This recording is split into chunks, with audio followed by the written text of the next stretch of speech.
18 марта 1939 года.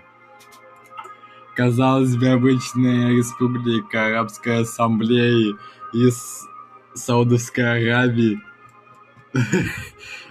захватила республику,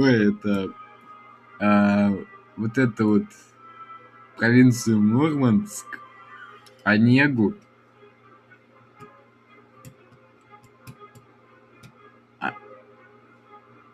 Орловскую область, Балаково, Оренбург, Магнитогорск,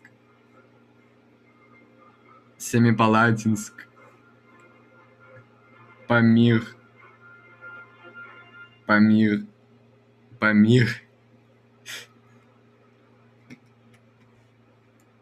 и Бодайбо. Потому что была гражданская война. Ну вот Азербайджан еще. Просто была эта гражданская война, и я оказался в нужном месте в нужное время, и немного расширил республику Арабской Ассамблеи.